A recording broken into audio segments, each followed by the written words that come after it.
Right. Ladies and gentlemen, I'd like to introduce you to Lionel Fanthorpe. Thank you. All yours, Lionel. Thank you very much. Now, what it said on the programme was that this was a question and answer session. So I'm very, very happy to answer any questions, bearing in mind that my wife is in the room, and that anybody would like to ask. It's the point where the MC leaves the room. If I had sort of misunderstood the instructions, and that what you would like is a short talk about some of the mysteries which Patricia and I have investigated over the last 50 odd years, and I'm very happy to talk about mysteries. But I was assuming, in my innocence, as I read the programme, that I would have a room full of friends who were going to ask me questions about, like, when did you write your first story? And why? I just thought I'd, considering our conversation earlier in the day, as regards Nazi UFOs and the Glocken, and I sort of looked at when people look at these, what I shall call them conspiracy theories for lack of a better expression, right? They tend to be tightly focused on a very narrow subject. As I explained at the time when we had our conversation, they didn't look at the smashed infrastructure at the time. So where the conspiracy theory said that the Glocken consumed a load of power, they didn't consider where this power came from.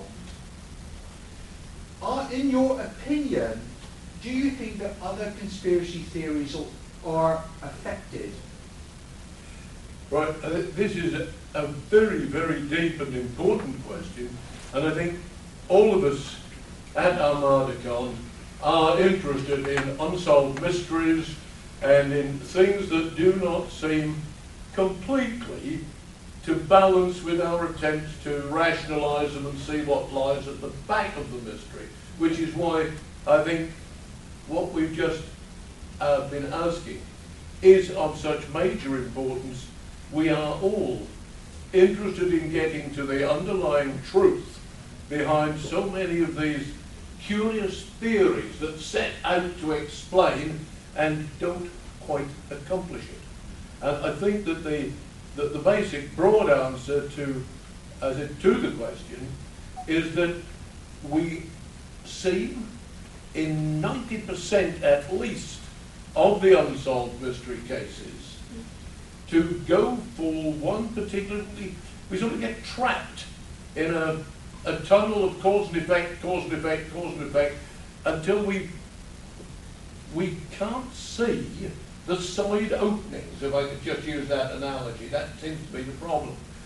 If I could use an example 100 miles away from the Glocken UFO fact, the thing that always interested me when I was investigating it and when Patricia and I were writing about it was what happened to Benjamin Bathurst. Now, we're Norfolk people, so Ben was the son of the Bishop of Norwich and was particularly of local interest to us. And in 1809, he was in a diplomatic service. He was a young man of 25. He had gone off to try to persuade the Austrians to attack Napoleon, which they weren't terribly keen on, and neither was Napoleon. And they got to a little inn at Pearlberg. Ben Bathurst had arranged with his servant who was travelling with him to have the coach ready. Ben came downstairs, out to where the coach was, and in the classic account of the mystery, Benjamin Bathurst walked around the heads of the horses and was never seen again. Now, some 26 years after Ben's disappearance, one of the houses in Pearlberg, which had been built after the Napoleonic War, so we're looking for a few years after Ben's death before the house went up, a decayed corpse was found with a number of injuries still detectable on it. It, according to the experts who analysed it, and again we're in early 19th century, so the degree of expertise wouldn't be what we could do today, but nevertheless they knew a fair amount, said it was the body of a man aged between 20 and 30, and the injuries were consistent with his having been brutally killed. Now, someone, somehow, can't prove that that body was Ben Bathurst, but somebody somehow had intercepted Ben as he walked around the heads of the horses. It was fairly dark. Dragged him off into the wood, hand over his mouth so he couldn't shout. 3 paces into the woods, Ben is down. There's a body to be got rid of. You can leave it in the woods until it gets nice and dark again. Then you find a piece of unused land, dig a hole, in goes Ben. 5 or 6 years later, a builder comes along and says, "We've got to put some houses up here." And that was what happened, I think. When you pursue the Ben Bathurst mystery, he wasn't snatched by aliens, he didn't get involved in a time slip, interesting as that is, and guys like Trish and myself who love unsolved mysteries, we got to think about time slips and aliens from another planet and whatever we can. But that Ben Bathurst, who had been a great nuisance to Napoleon and the Austrian government in the little town of Perleberg, had been totally unprotected, and whack, one or other of his enemies had got rid of him. Far less interesting, an interesting crime story, but far less interesting than a time slip or aliens from another world. Indeed, yeah, that's exactly what we would say and think, that it's infinitely more logical that one of his political and military opponents disposed of Ben. Now, I want to take that from that case to the general question that we're asking about how do we investigate unsolved mysteries when we get the thing like the story we began the question with. What do we do when an unsolved mystery comes along? I would say, if I'm looking at a set of formula, the first thing that we need to do is to look at all the possibilities. And to say that the man walked around the head of the horses and disappeared, somebody must have helped him to disappear, and there was woodland on the other side. So that we look at all the possibilities, examine all the things that might have happened, and then, as the excellent point that you made, you look for the most logical, the most rational. At least this is what we try to do, but over the years we've come across vast number of mysteries that haven't been resolved. And just as a further example of that, of examining things, you know, as to what we think is the best method of looking into a mystery like that, I was teaching at Helston High School in Norwich, where I was the deputy head, and it was almost end of summer term, and I came in from that afternoon school, and Patrice said they've just done a flyer for a program called The Priest, the Painter and the Devil, Henry Lincoln, and it looked very, very interesting, and we said, right, we will make a point of watching that tonight. So we did, and of course this was the first expedition to Rennes-le-Château, and Father Béranger Saunière, who had mysteriously become the richest man in the south of France. Nobody knew what he got or why or how. And as it was almost the end of term, looked at each other and said, this is our kind of mystery. Our daughters were then school age, and now one of them drove us here, which tells you how time flies. And so we raced them over at the end of term to stay with my mother, and who loved to have them, and Patricia and I then set off for Rennes-le-Château.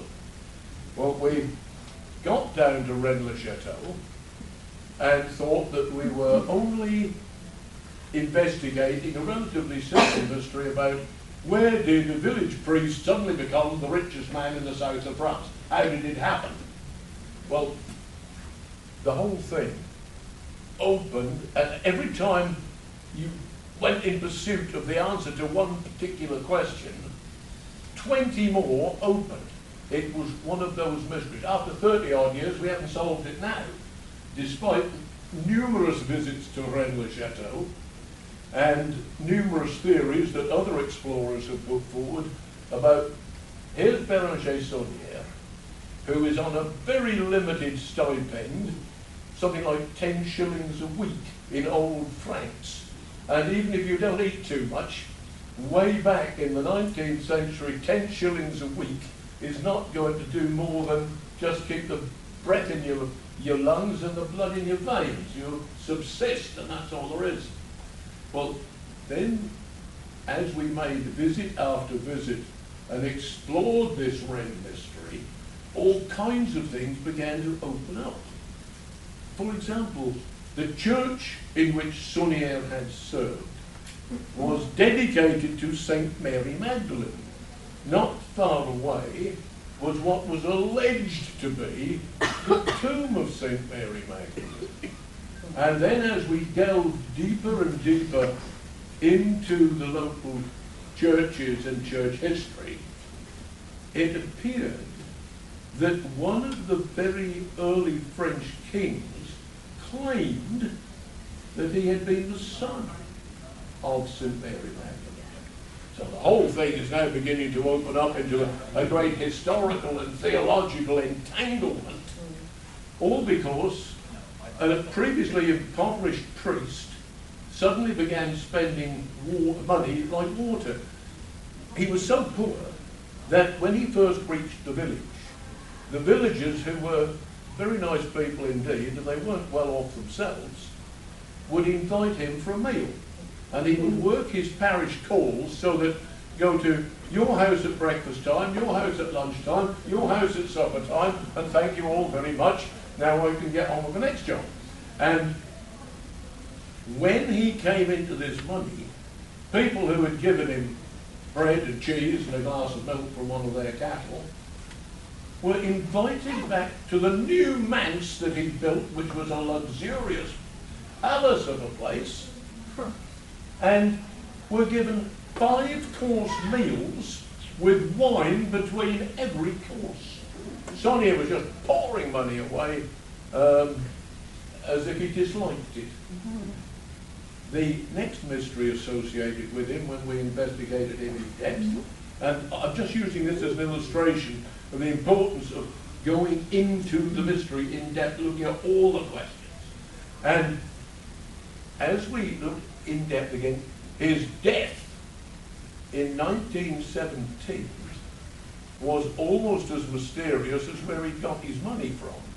He just appeared to have caught some strange illness and keeled over just like that. And that smelt to us as if somebody poisoned him. And again, forensic science was such that a subtle poisoning would be undetectable. So Saunière's death was as mysterious as his finding of the fortune, and as we delved deeper, we found that he hadn't had any type of religious background. He had more or less forced himself to train as a priest because he wanted to get the living of Rennes-le-Château that nobody else had wanted. He had been informed somehow from somewhere that if he could get into that church where he wanted to dig and to explore and to look for whatever it was that he had heard of, and it then began as a, bear with us that we've investigated this for 30 years, and I could lecture on this alone for 24 hours, that he had apparently heard that the Templars had been in the area, that they in turn had been in contact with the Cathars, who were the mental descendants of a group called the Paulicians, who had believed that there were certain vital religious treasures that the Cathars had passed over to the Templars, and that the Templars had hidden some of them at the Braine Chateau. And this, in turn, to our amazement, because we'd also been investigating the Oak Island mystery, a great money pit on that island, and there were strange tales that it was a Templar expedition, long before Columbus had crossed the Atlantic, that had made their way to Oak Island. And that what is, if anybody ever finds anything, these two millionaire brothers who are drilling away now, if they turn up anything that could have come from religious treasure of the Cathars, passed over to the Templars, how the dickens the Templars crossed the Atlantic way back in 1307. Yeah, well, that is stranger than it sounds, because there were Viking expeditions that had interspersed with some of the eastern traders, and it is just remotely possible that it was on a Viking known route that the Templars got over to Oak Island. But I'm just using those illustrations to suggest that you've got to dig into every little nook and cranny when you are, the general point, how do you investigate these mysteries? You look for every possibility, however unlikely it may seem, and then you find at the end of it that there is some sort of a solution. And anyway, that, as I said, is having used those illustrations, is one of the approaches, or general approach that we would have to the unsolved mysteries that we've been looking into for a very long time. Yes. So, how did you write your first story and why? Thank you for that. May I ask for the other question? I was going to say, what do you think is the truth of Oak Island? What do I think? Right. May I do the first story when I come to Oak Island in a minute? Yeah. Please remind me. Love to do Oak Island for you. No. Yeah, yes, we ought to run a steamboat from Cardiff. The Oak Island Adventure, six months. Yeah. Especially if I'm top of the coal in. So, how did I write my first story and why? I was 17 and I loved science fiction and fantasy stories. And I had, at school, I always lived in the school library and I read everything by Jules Verne, everything by H.G. Wells, all the classic mystery and unsolved mystery stories and science adventure stories. And I thought, I wonder if any of these wonderful theories that these brilliant writers have put forward could have any basis in fact. And I thought, now, if I had a bit of money from somewhere, I could try and visit these places and investigate for myself. And it's much more fun than reading about them, no matter how well the stories are written. What can I do to make a bit of extra money? And I was, at that time, also a journalist, and I've been very fortunate in that I got on as a sort of very young apprentice journalist on a lovely little weekly paper called the Norfolk Chronicle, which came out every Friday and was owned by Sir Thomas Cook of the travel agency, which is where the money came from, for Tommy to subsidise his little weekly paper, because he was then the MP for North Norfolk. So he ran his newspaper to say what a marvellous man Thomas Cook was, please vote for me. And I was very fortunate, despite my youth, in getting engaged as a junior trainee reporter. And I went into work one morning as usual. My editor comes into my office where I was putting some notes together and said, have you got your car here? Yes, sir. Right, gives you some keys. get over to Cromer, our man there's just left, you're in charge. I thought, wow, I'm 17. And I've just been told I'm in charge of the Cromer office of the North, of the paper that Tommy Cook ran. So I duly got over there, and it wasn't a particularly busy office, which was why, as a 17-year-old kid, I could cope with it. And I'm sitting there thinking, now while I am loyally and dutifully sitting in my office, waiting for some news extracts to come in, we get lovely things like the ladies who ran the Women's Institute would come in and tell you what they'd done at their last meeting and what they were planning to do at the next meeting. And then you get the Cromer Amateur Dramatic Society secretary would come in and say, we're hoping to do this, and scribbling away and filling up these little columns on our little weekly paper. And between people coming in to see, you think, well, if I used my time to write a story, maybe this would give me the money, if I was successful, would give me the money that I needed and wanted in order to go out and explore some unsolved mysteries for myself. And the story that I wrote, and I'm now going to have to refer to Patricia, what was that very first one, my darling? No, that was the first novel, The World's Without End. But anyway, the story that, as far as I can remember, concerned, I thought, in my simple way from the science fiction I'd read, that it had to involve aliens, either human beings visited an alien planet and met them there, or aliens visited Earth and met us here.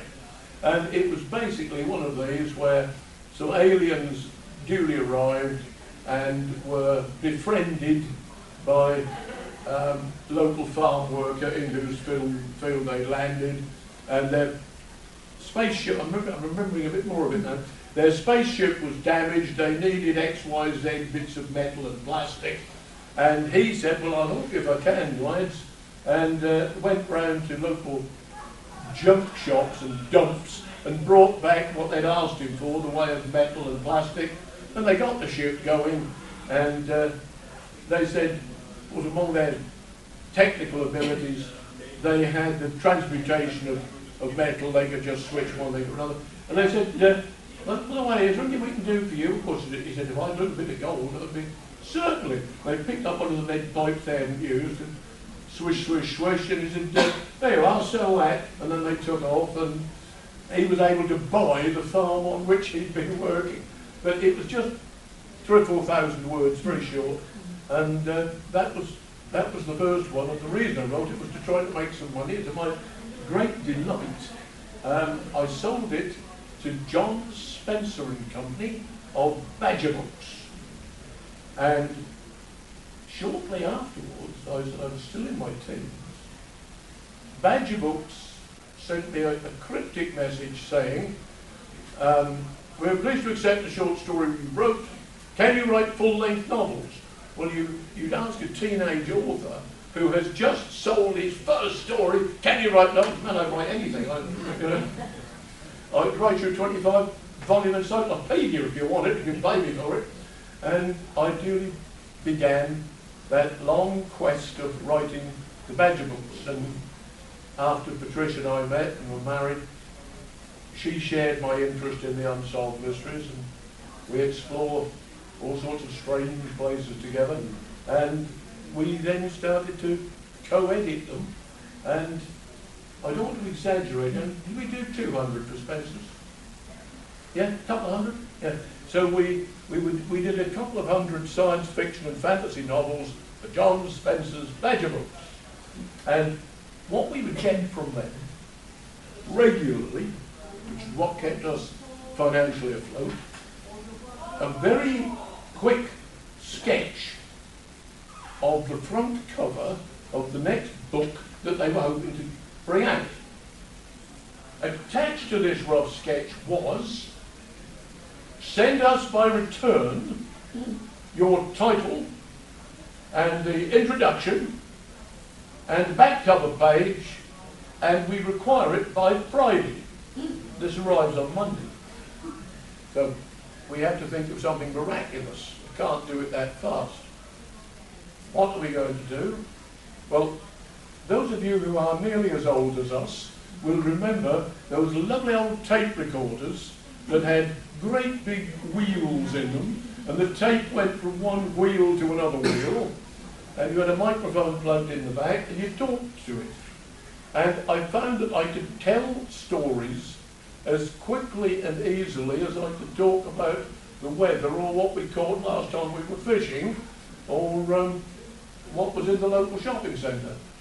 And so we dictated most of those 200 novels. Wow. And Trish typed them down. If I'd done the dictating, she would type some of them. Her sister used to do some typing for us. My mother ran, in those days, a shorthand typing school, so she was an expert typist.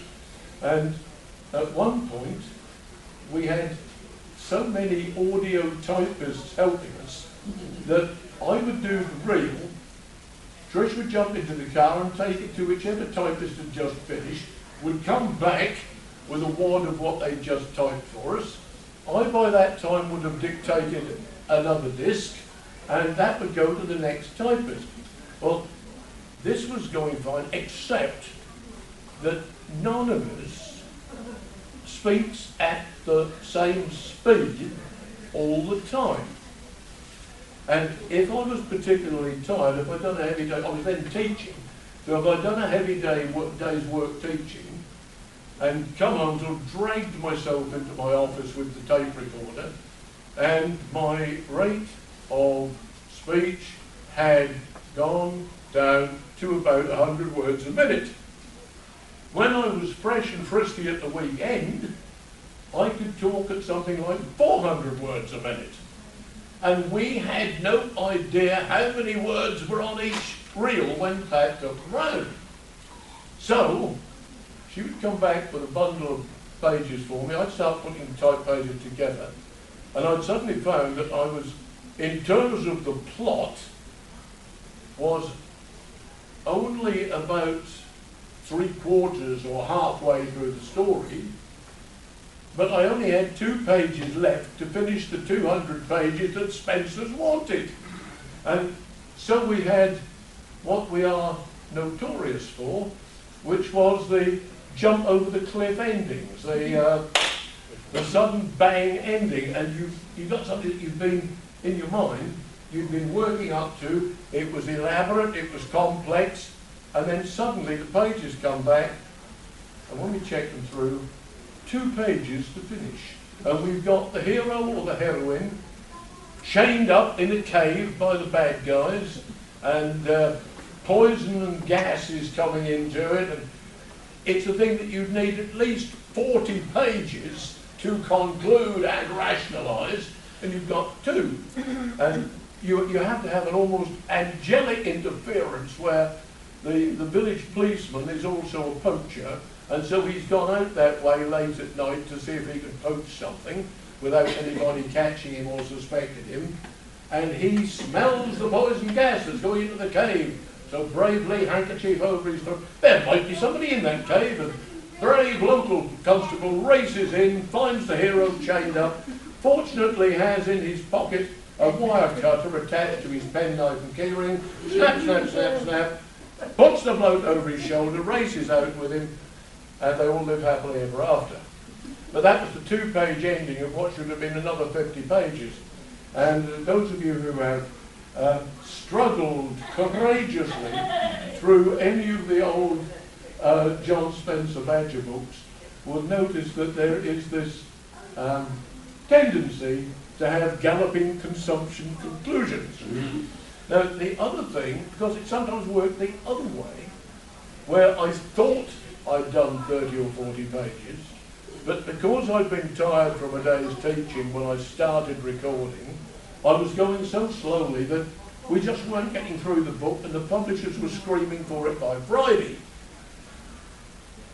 So what do you do? Well, I would reach for my encyclopedia, and I would look up an article that had some remote relevance to the story, and I would then have two of the major characters saying things like, "It's time we discuss this in more depth, Harold. What do you think?" "I think you're absolutely right, Winston. Now, what do you think about," and I would then, depending upon which article I turned up, "I've got these two blokes for the next 10 pages discussing what was in the article, first one and then the other, then have little arguments with each other."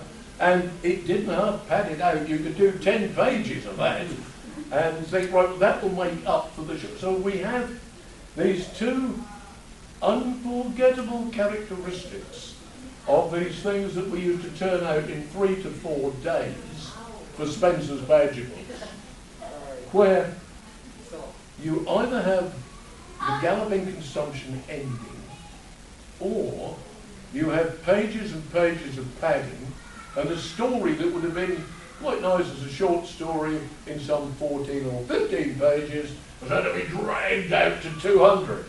And we have all these wonderful conversations between it, and it could be some simple scientific thing that they're having a go at each other about, and then they will decide that, well, that doesn't really answer it. I think we ought to go to the site and have a look. Has Collins still got the laboratory he used to have? Yes, I think so. Right, we'll go and see him. Collins, what do you think about this? We're discussing X, Y, Z, or whatever the article was. And Collins, who would be brought in as a local professor of chemistry or something similar, would then go into a lengthy encyclopedia article about whatever it was I decided these guys were going to discuss. And if that didn't send the reader to sleep, nothing would. But they kept on buying them, we kept on selling them.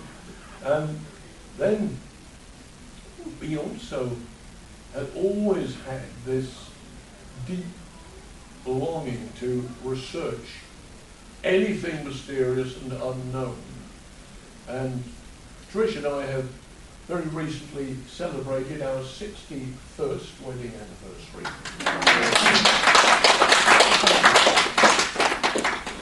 And as if we have worked together on this, and over most of that 60-odd years, we have gone out together to investigate at first hand the unsolved mysteries, that we then got a series of contracts from a lovely company called Dundurn of Toronto, and book after book after book they asked us to do for them, and we would go and visit the site, and we would look, as I was saying earlier, we would look at all the possibilities, and that was how we came to write those 20 or 30 books of unsolved mysteries. I won't do the plug and say there's a lot on our bookstall, but no. I want to be absolutely certain when I switch to the next question. Yes. It was Oak Island. Oak Island. Right. I just want to know what you think. Right. Because I think you're mad. That will be a real pleasure to do our best with it for you. Can you summarise what it is? Because I've never heard. Right. Shall I begin then? Friend at the front just said, could I summarise the Oak Island mystery? In 1795, 3 boys called Smith, Vaughan and McGuinness, who were young Oak Islanders, had permission from their parents to take a day off work because life in Nova Scotia in the 18th century was not easy. You were either a lumberjack, which was backbreakingly hard, or a farmer, which was exhausting, or a fisherman, which was not only exhausting but dangerous. So these 3 lads, said Smith, Vaughan and McGuinness, parents said they couldn't stop work, but they loved their kids, and they said, have a day off, we'll manage without you for a day. So the 3 boys set out together. Now, if you imagine Nova Scotia coming down from Canada towards America, and in the Atlantic side of it, there is a bay which is called Mahone Bay, and in Mahone Bay there are over 300 separate islands, of which Oak Island was one, and so named because of the profusion of oak trees that once grew there. The lads, I mean, who wouldn't at that age go out with 2 of your pals, go to the island, and it's uninhabited, and you explore it, and you have wonderful fun there. And they found what they could see instantly was the top of a shaft. The soil on the top was very easy to move, and of course if we'd been youngsters in the 1790s, our first thought would have been, pirates! There's buried treasure down here! So they go home and they come back with their spades and their pickaxes, and they get down, very commendably, they get down to 10 feet. At the 10-foot level, they hit a platform of oak logs transversely across the shaft, which was 13 feet wide. And even more credit to the kids, they managed to get them out and dig a little deeper. And then they realised that this was something enormous that 3 boys could not handle, much as they'd like to. And they go back with news of what they found, and an adult expedition sets out. Parents, uncles, grandparents, anybody who can spare a few hours from their work on the land or in their fishing boat. And the adult expedition got down to 110 feet. And there were these little platforms every 10 feet or so where someone had put oak logs across the shaft. Now, what all of the hunters, treasure hunters, thought of was that whatever was at the bottom was fragile. You do not want 100 feet of soil crushing your treasure if some form of that treasure is a golden statue or some sort of golden artifact. And so you bury it and you put a platform of oak logs across before you put any more soil in. 10 feet, more oak logs, more soil. 10 feet all the way up to the top. And I never forget the guy that you'll catch on the current Oak Island programs, Dan Blankenship, who is now in his 90s. Well, when we first went 30 years ago, Dan was a very active 60-year-old, and he showed me the shaft, which he'd labelled shaft 10X, in which he had almost died. He drilled this shaft down parallel to the money pit, and he was a highly decorated ex-United States Army officer, and highly intelligent and very practical and pragmatic. And he'd been going down in the cage when the blessed cage had stuck, and bits of shaft 10X started to come in at the top. And he said with great pride, and this is one of the other characters you can see on the programme, he said, had my son not winched me up, he said, there I was about 30, 40 feet below the surface, jammed, and with the tunnel collapsing, and he said, unless you want to be an orphan boy, get Dad out of this. And hauls him up on a hand crank, and Dan survived. And I've stood there by the side of borehole 10X with Dan with his arms around each other's shoulders and peering up carefully and just, that's where it happened, man, that's where it happened. And when we see the programme now, it takes us back 30 years to when we were actually standing there looking down. So the outline of the story is that 3 teenage lads discovered a shaft, and for the last 220 odd years, one expedition after another has tried to find what's at the bottom, why they dug it, and what they were trying to hide. And there are a number of theories to attempt to account for it. The actual excavation work was done with very great care and precision. Whoever dug that shaft, because when Smithbourne and McGuinness, the teenage lads, first explored it, they found that the stuff within that 13-foot circle, they could take out almost by hand. It was very loose soil. Obviously, it was refilled, it was backfilled. And they also found, and the later adult expeditions confirmed this, that the sides of the shaft, apart from the backfill in the middle, were as hard as brick, so that whoever had cut that had found a way of getting through some incredibly hard material, and then when they got down as deep as they wanted to go, it's filled in with this loose, soft backfill. So a tremendous difference, as Trish and I discovered for ourselves when we were there, between the sides of the shaft. It had obviously been excavated by somebody with great skill and ingenuity and tools of a very superior quality. Obviously no machines would have done it for them. It had all been hacked by hand. And then what tied that into the theories about the Templars having done it was that the famous Middle Eastern castle, the Templar castle, known as the Crac du Chevalier, is brilliantly designed and built. The Templars, as well as their fighting skills, were extremely good technically. Now, why on earth would anybody want to go out to Nova Scotia and bury something of immense importance to them at the bottom of a 100-foot shelf?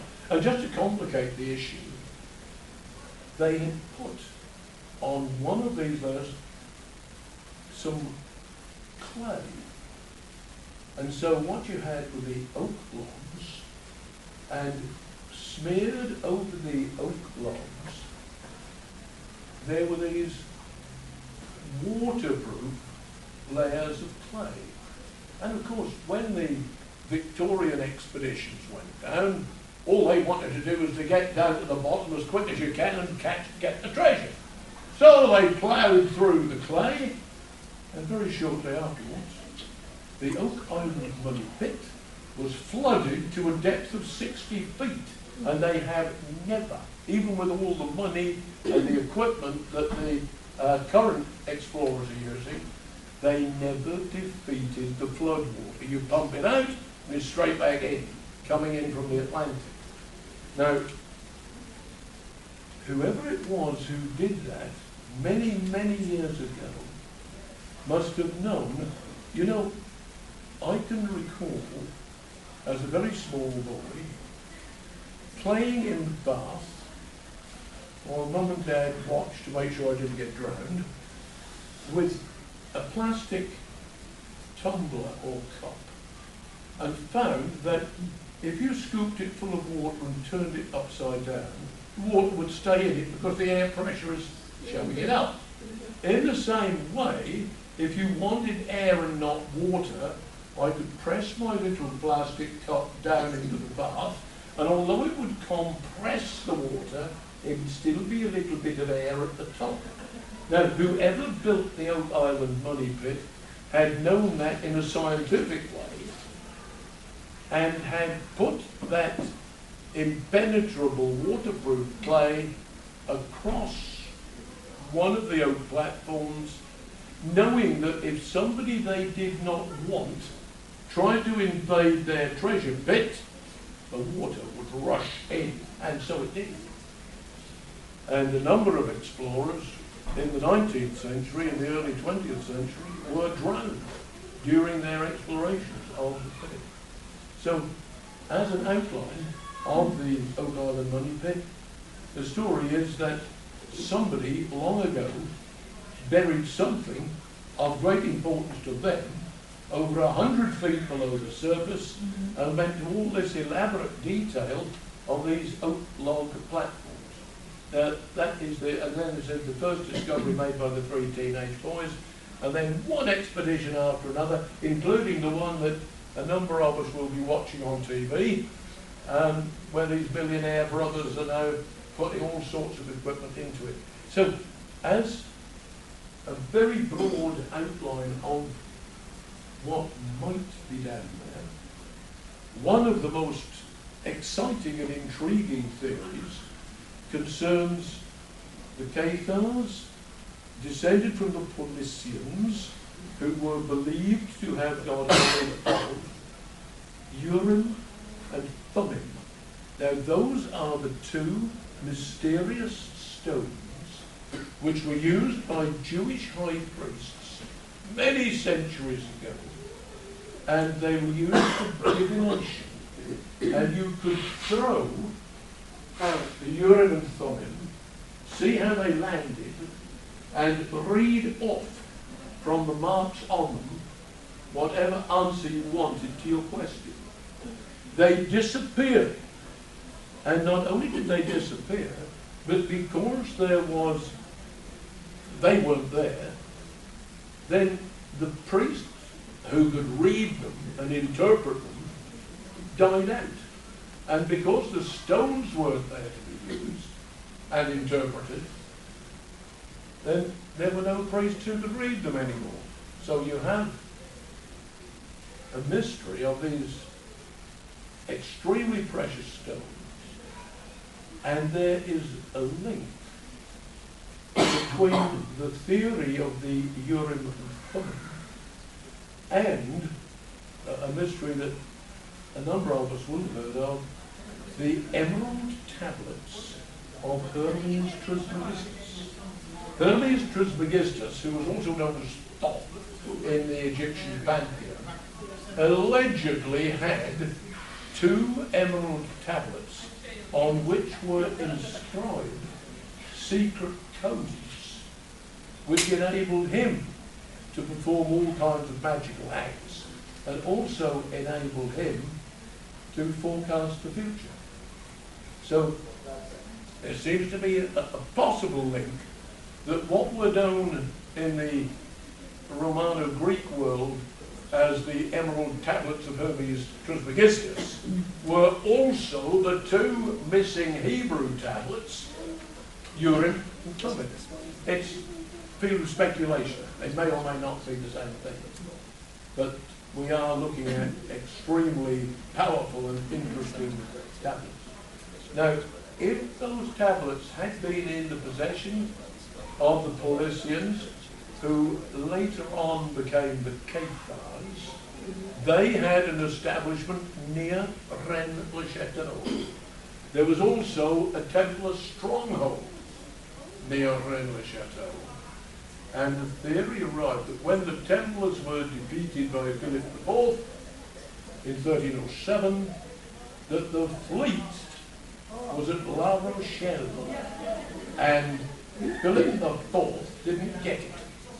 Now, if you or I had something of indescribable value that we wish to keep out of the hands of an evil king, we'd send it as far as we could. And I mean, to have sailed over the Atlantic to Nova Scotia in those days was almost the equivalent of flying to the moon in our day. They wanted to put it somewhere that Philip couldn't get. And so this theory runs: the Templar fleet took the treasure from Rennes-le-Château, including Urim Thummim emerald tablets, and it was so precious that they went to all this trouble. Now we know that they were brilliant architects because of their work with Claque de Chevalier in Midlands. If you're good at building upwards, you have the same sort of skills for digging downwards. And that, as a basic answer to that question, is I think it was the Templar fleet who had gone to Nova Scotia. How are we going to time? Oh yes. Right. Can I help another friend with another question or anything? So, have you ever come across any particularly elaborate fakes? And if so, what's your favourite? Right, that is a wonderful, wonderful question. Have I come across any fakes that had set out to be a mystery?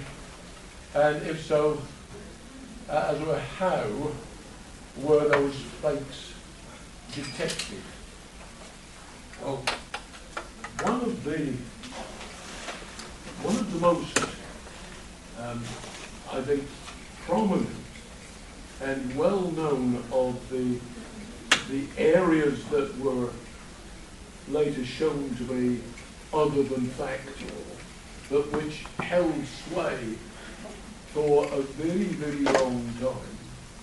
The case that springs to my mind most prominently was the guy who had been working not far from Norwich in what was then known as Cossey Forest, and had claimed that there were ancient mines under the forest. They weren't.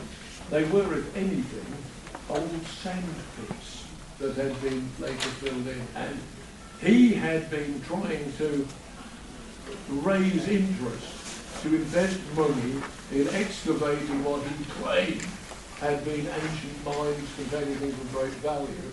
And he thought it'd been medieval stuff, you know, that they'd done all kinds of treasure in there. And when the whole thing was blown open, it transpired they were just old sand pits, that he had made up 99% of the story. And when it came out, the whole thing just sort of faded away. That's one that, again, as an orphanman, that I've heard of and that I know little about. But there are so many of it. It seems to be a part of human nature in general that if somebody whose moral scruples aren't perhaps as good as they ought to be can see a shortcut to making some money by persuading people that something which is really nothing at all except what he has conjured up is of immense value, and we must invest in this. And without referring to any others that I know of personally, I would say that it would be a wonderful area to search the internet for fakes and frauds, and there have been numerous characters who have set out to impersonate other people and pretended that they were whom they were not. And that's one of the most frequent ones. And in other cases, it's not a character pretending to be somebody that he isn't in order to get some money. It's taking a piece of what later turns out to be complete junk and saying, ah yes, now this was taken by my grandfather from the tomb of Tutankhamun, and they didn't know that he got it. He was just one of the bearers. And everybody looked at this thing in amazement. And it was probably made in the shed in his backyard just a few days before. Now, I think I have probably overshot my time limit, but I hear tapping noises. So, may I thank you for being a truly wonderful audience, and I'd love to talk with you, and I hope it's been of some interest.